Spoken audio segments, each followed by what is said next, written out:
माँ जी, ये देखिए, मैं आपके लिए ये कंगन लाई हूँ। ये तो बहुत कीमती लगते हैं बहू। बहुत ही सुंदर कंगन हैं, पर देखने में तो बहुत महंगे दिख रहे हैं।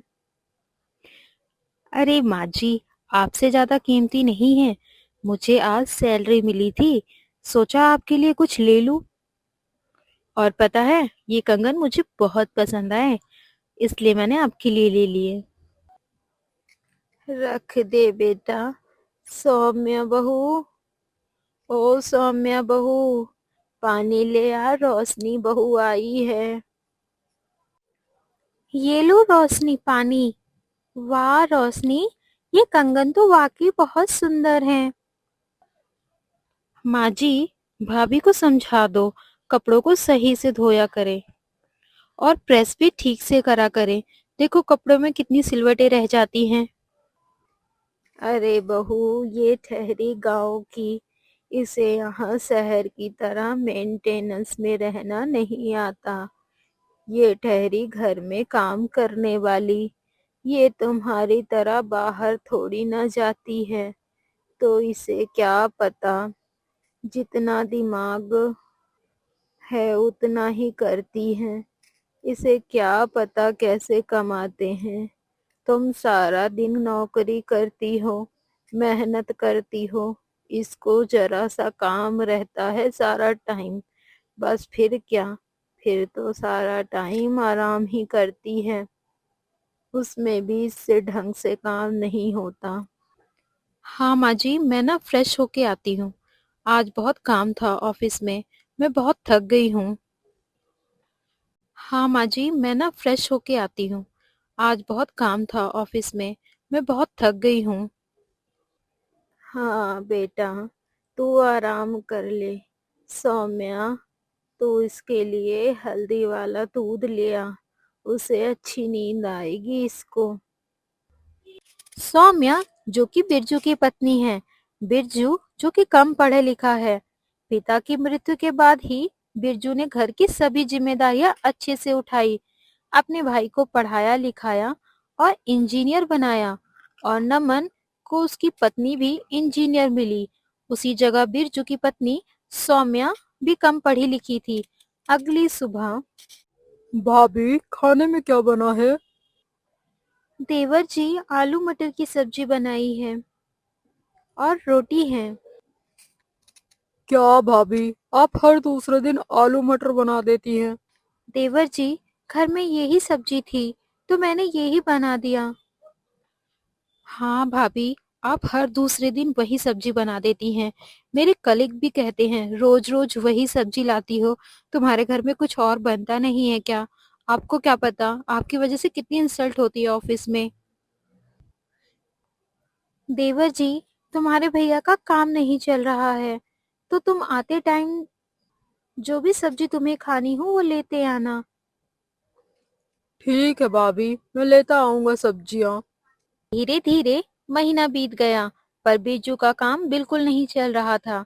एक दिन, उफ उफ, नमन, पूरे महीने का खर्च उठाते उठाते मेरा तो बजट ही खराब हो गया है।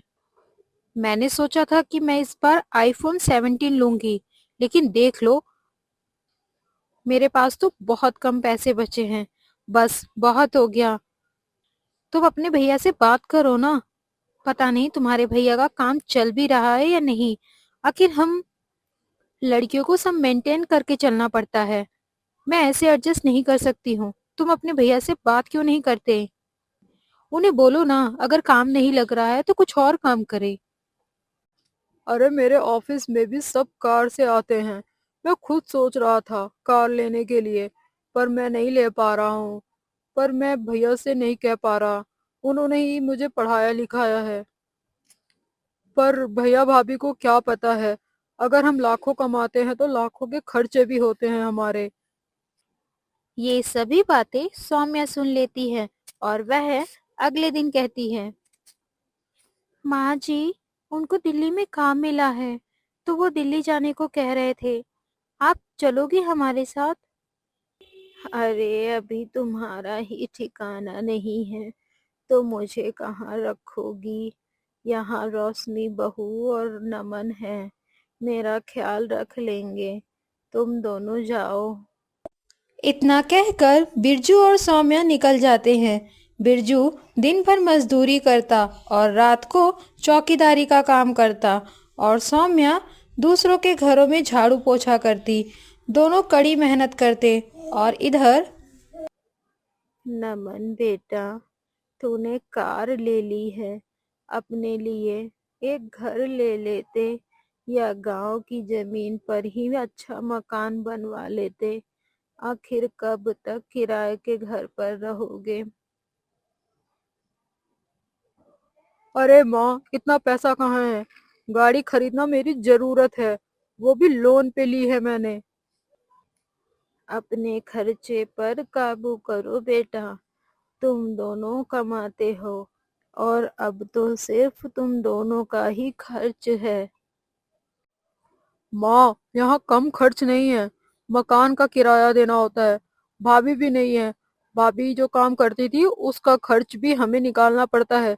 काम वाली बाई आती है जिसे पैसा देना होता है, बिल देना पड़ता है, आपकी दवाई का भी पैसा देना होता है, और खाना जो बनाने आती है वो भी अलग पैसा लेती है।